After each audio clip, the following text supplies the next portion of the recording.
In a world that is just absolutely saturated with products, how does any brand even get noticed anymore? Well, today we're going to dive into that question. But we're not just going to talk about it. We're going to break down the exact blueprint one company used to conquer the crowd, not by shouting louder, but by being a whole lot smarter. You know this feeling. We've all been here. You walk into a store for something simple, maybe some shampoo, and you are just hit with this, the wall of sameness. It's an ocean of choice that honestly feels less like freedom and more like a total chore. So that really is the big question, isn't it?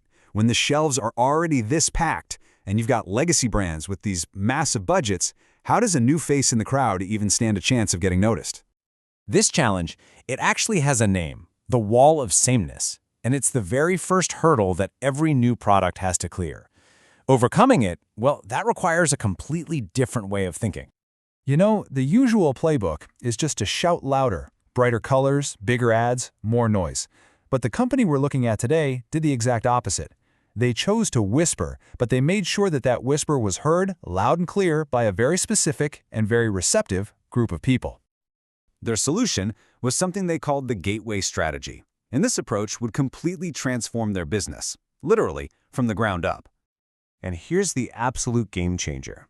They started out as an OEM, an original equipment manufacturer.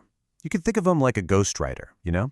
They were making products for other companies to just slap their labels on. But they made this radical decision to stop writing for others and to start building their own portfolio of distinct, unique brands.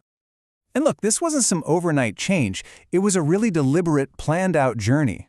It all began back in 2013 when they acquired a manufacturer. Just 2 years later, bam, they launched their first 2 hyper-targeted brands. And by 2019, the transformation was totally complete. They were a 100% branded business with 4 distinct brands under their belt. So what did this strategy actually create? This is where it gets really, really cool. It resulted in 4 completely different brands, and each one was designed to conquer its own unique world. Let's meet them. First up, we've got Good Virtues Co. Just the name alone, right? It immediately sets a certain tone, and it communicates a really clear set of values before you even touch the product. And their target consumer? Incredibly specific. They weren't just aiming for Muslim women in general.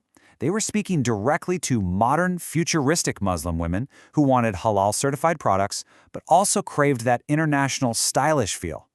This was a massive unmet need in the market. And then, there's this. Bad Lab.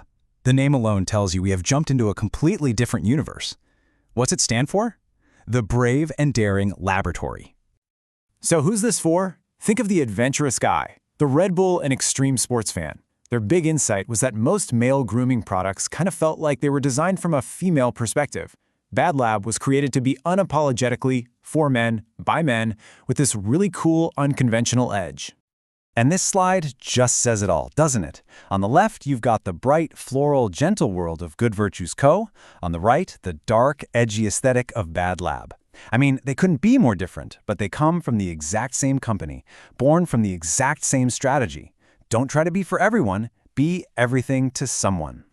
Next up in the portfolio is brand number 3, Smerling. And again, a totally distinct look and feel. The name itself just evokes this sense of lightness and nature, doesn't it? Smerling speaks directly to a generation of young women who are environmentally conscious and are basically digital natives. They want natural, organic ingredients, and they really want brands that reflect their own value of self-expression, which is summed up perfectly by the motto, My Way, My Say. And finally, we have Machine. Now, this is their second entry into male grooming, but believe me, it targets a completely different man than the Bad Lab guy. Machine is for the trendsetter. He's influenced by global culture, things like K-pop, and he's all over social media. The crucial thing here is he sees grooming not as a chore, but as a playground, a way to express himself. He's the confident go-getter. So okay, 4 brands, 4 completely distinct worlds. But creating them wasn't magic. It was a very methodical process. So let's take a look at the actual blueprint for their success. At the very heart of their process is this, the brand pyramid. Just think of it as the soul of the brand, all laid out on a single page.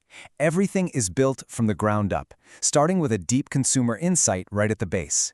From there, they layer on the brand's role, its personality, its benefits, both rational and emotional, and it all leads to one single clear promise at the very top. But, a great brand sold doesn't mean a thing if the product isn't actually on the shelf. And that's where their 4 keys of sales execution comes into play. It's this systematic approach that covers everything from distribution and shelf management to promotions and partnerships, making sure their hyper-targeted brands are actually visible to their hyper-targeted customers. So a great strategy, a solid blueprint. But did it work? Well, the proof, as they say, is in the pudding. What does this number represent? Well, for 7 consecutive years, from 2017 all the way to 2023, Good Virtues Co. won the Best Exclusive Brand Award from Watson's, a major retailer. 7 years in a row. That's not a fluke. That is pure dominance in their niche. And this success wasn't a one-off. The recognition started coming in across the entire portfolio. Bad Lab was winning grooming awards. The company won for marketing and for design. Machine and Smerling locked down major retailer partnerships. It was comprehensive proof that the strategy worked time and time again. Which brings us to our final thought. This entire story shows the incredible power of not trying to please everyone. So, in a world of seemingly endless choice, maybe the key to building a powerful, lasting brand isn't to go big, but to go small, and to be truly, deeply meaningful to a dedicated few. What do you think?